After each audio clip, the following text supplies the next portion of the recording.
சங்கத்தின் மாநில பொதுச் செயலாளர் கந்தசாமி ஐயா அவர்கள் சின்ன ஒரு நேர்காணல். எப்படி இருக்குது விவசாயத்துறை எப்படி போயிட்டுருக்கு இன்றைக்கி சூழ்நிலையில்? விவசாயம் நாங்கள் பரம்பரையாக பண்ணிகிட்ருக்கோம். எங்கள் தாத்தா பண்ணார், எங்கள் அப்பா பண்ணார். நான் வந்து 54 வருஷம் ஆச்சுங்க விவசாயத்துக்குள்ளே வந்து. காலேஜ் விட்டு நின்னதுமே விவசாயத்தில் இறங்கினேங்க.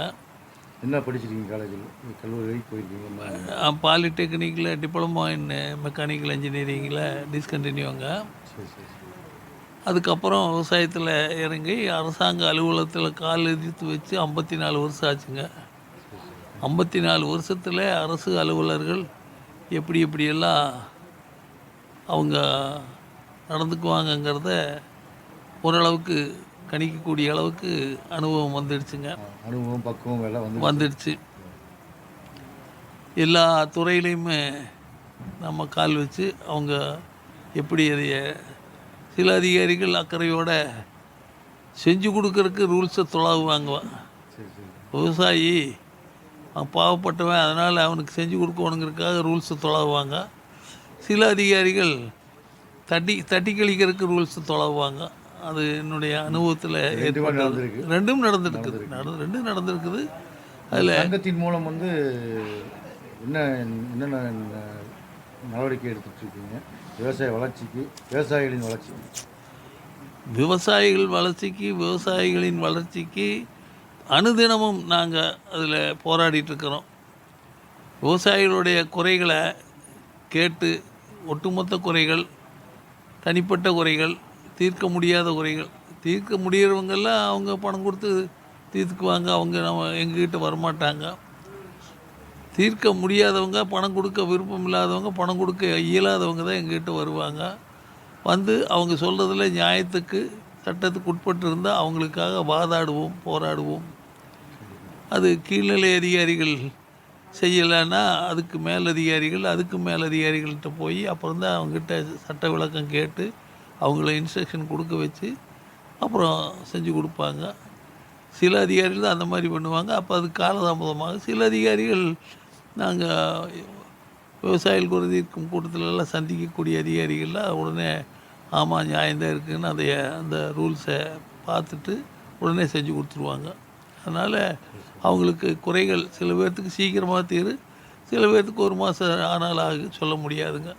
இன்றைக்கி அரசியல் தளத்திலும் சரி, பொது வெளியிலும் சரிங்க, மது விலக்கு மதுநாள் பாதிப்புன்னு சொல்லிட்டு இருக்காங்க. ஆனால் விவசாயிகள் பக்கத்துலேருந்து கல் வந்து இறக்கணும் அப்படின்னு ஒரு கோரிக்கை வளர்த்துட்ருக்கு. இதை எப்படி பார்க்குறீங்க? உங்கள் சங்கம் அதுக்கான முயற்சிகள் எடுத்துருக்கா? எங்கள் சங்கத்தை பொறுத்த வரைக்கும் நாங்கள் ஆரம்பத்துலேருந்து அதை தான் சொல்லிகிட்ருக்குறோம். மதுவினால் தீமைன்னு ஒத்துட்டிங்கன்னா பூரண மதுவிலக்கு அமல்படுத்தணும் தமிழ்நாட்டில். கண்டிப்பாக.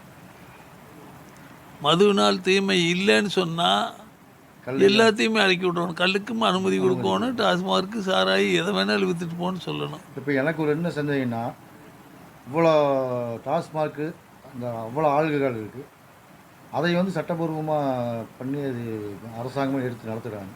ஆனால் கல்லில் வந்து அவ்வளோ பாதிப்பில் மருத்துவ குணம் இருக்குதுன்னு சொல்கிறாங்க. ஏன் வந்து கல்லுக்கு தடை? எந்த காரணம் உங்கள் அனுபவத்தில்? நாங்கள் எங்களை பொறுத்த வரைக்கும் ஒன்றா பூரண மது விலக்கு அமல்படுத்தணும், இல்லாட்டி கல்லுக்கடையும் திறந்து விடணும். இல்லை அதை விட்டுட்டு டாஸ்மார்க்கு மட்டும் அனுமதி, கல்லுக்கு மட்டும் தடைங்கிறது அது மது விலக்கு கொள்கையில் இருக்கக்கூடிய அந்த அந்த நோக்கம் கொஞ்சம் அது சந்தேகத்துக்கு இடம் கொடுக்குது. ரெண்டாவது, ஒரு கமிஷன் எல்லாம் போட்டாங்க, உயர்நீதிமன்ற உத்தரவுப்படி அந்த கமிஷன் எல்லாம் போட்டாங்க. அந்த கமிஷன் ரிப்போர்ட் கொடுத்த ரிப்போர்ட்டுக்கு மறுபடியும் வேறொரு கமிஷனை போட்டுருக்காங்க. சிவசுப்ரமணியம் கமிஷன் கல்லுக்கு ஆய்வு பண்ணி அறிக்கை கொடுத்தாங்க. அந்த அறிக்கையை வெளியிட மாட்டேங்கிறாங்க.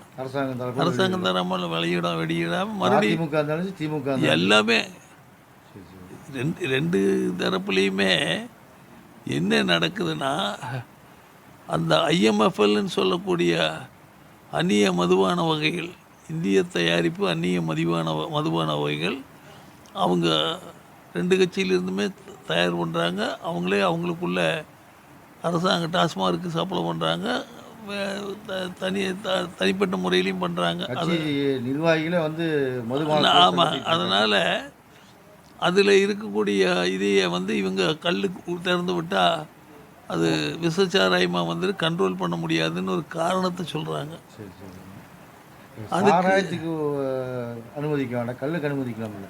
கல்லுக்கு அதான் அப்படி பார்த்தா அது வந்து அந்த அவங்களுடைய கூற்று பொய்ன்னு இப்போ கள்ளக்குறிச்சியில் ஆமாம். உறுதியாயிடுது. இவ்வளோ விச இவ்வளோ தாராளமாக ஓடிட்டு இருக்க நேரத்தில் இந்த மாதிரி கள்ளச்சாராயங்க சாவுகள் பண்ணி அது இதாயிடுச்சு. அதனால் அது டாஸ்மார்க் இருந்தால் கள்ளச்சாராயம் வராது, விஷச்சாராயம் வராதுன்னா விசச்சாராயம் வந்து இத்தனை பேர் செத்துருக்காங்களே, அதுக்கு என்ன பதில் சொல்கிறாங்க? கண்டிப்பாக அப்போ கல் வந்தால் மட்டும் வந்து விஷக்கல் வருங்களா? அது என்ன அது கரெக்டு. அது என்ன நியாயங்கிறது தெரில. அதனால் அதில் உள்நோக்கம் இருக்குது, அதை வெளிப்படையாக சொல்ல முடியாது. அதில் உள்நோக்கம் இருக்குது. அதனால் கல்லுக்கு வந்து அவங்க ரெண்டு தரப்புலையுமே ஆளுங்கட்சி எதிர்க்கட்சி ஆளுங்கட்சி இப்படி மாறி மாறி இருந்தால் கூட எல்லாமே அதைய எல்லாம் பயன்படுத்திகிட்டு இருக்காங்க. அதனால் அதுதான் உண்மையான காரணங்க. அதுக்கு வந்து ஒரு போராட்டம், வலுவான போராட்டம் அந்த தமிழ்நாடு பூரா இருக்கக்கூடிய எல்லா தோட்டத்திலும் தென்னை மரம் இருக்குது. எல்லாருமே அதில் களத்தில் இறங்குனாங்கன்னா ஒரே நாளில் அதுக்கு பிரச்சனைக்கு ஒரு தீர்வு வந்துடும். மக்கள் தொகையில் வந்து விவசாயிகள் தான் வந்து பெரும்பான்மையாக இருக்காங்க. ஆமாங்க. ஏன் உங்களுக்கு வந்து இவ்வளோ பெரிய பெரும்பான்மை இருந்தோம், இந்தியா முழுக்க எடுத்தாலே கிட்டத்தட்ட 80% மேலே விவசாயிகள் தான் இருக்காங்க. ஏன் வந்து எந்த ஒரு சாதாரண ஒரு கோரிக்கையை நிறைவேற்ற முடியல? பல அமைப்புகள் பிளவுபட்டு இருக்கிற காரணமாக. இல்லை, விவசாயத்தை பொறுத்த வரைக்குங்க சுதந்திரம் வாங்கினதுலேருந்தே மத்திய மாநில அரசுகளுடைய விவசாய பொருளாதார கொள்கை மாறவே இல்லை. மற்ற கொள்கையெல்லாம் மாற்றி இது பண்ணுவாங்க அவங்களுக்கு ஃபேவராக. இதில் அவங்களுக்கு கத்தி மேல் நடக்கிற மாதிரி அரசாங்கத்துக்கு. காரணம் என்னென்னா, ஒரு பக்கம் கட்டுப்படியாகக்கூடிய விலை விவசாயிகளுக்கு கொடுக்கணும், மறுபக்கம் நுகர்வோருக்கு வாங்கும் சக்திக்கு உட்பட்டு அவங்களுக்கு அந்த பொருள் கிடைக்கணும். இது ரெண்டையும் பேலன்ஸ் பண்ண வேண்டியது அரசாங்கம். அதை பேலன்ஸ் பண்ணுறதுக்கு அவங்க என்ன பண்ணாங்கனாக்கா, உடனே வெளிநாட்டுக்குலேருந்து இம்போர்ட் டியூட்டி குறைச்சோ ஏற்றியோ, எக்ஸ்போர்ட் டியூட்டி எச்சு பண்ணியோ ரத்து பண்ணியோ அதை பண்ணுறாங்க. அது தவறுங்கிறது எங்களுடைய கருத்து. ஆரம்பத்துலேருந்து சொல்லிகிட்ருக்குறோம், 54 வருஷத்துக்கு முதல்லேருந்து சொல்லிகிட்ருக்குறோம். அரசாங்கத்தினுடைய விவசாய பொருளாதார கொள்கை மாறணும். விவசாயத்தை ஒரு தொழிலை அங்கீகரிக்கணும். தொழிலை அங்கீகரித்தா அதுக்குண்டான தொழிலுக்கு உண்டான சலுகைகள் அத்தனையுமே கிடைக்கும், விவசாயத்துக்கு கிடைக்கும், விவசாயிகளுக்கும் கிடைக்கும். ஆனால் தொழிலை பொறுத்த வரைக்கும் செக்யூரிட்டி கம்மியாக இருந்தாலும்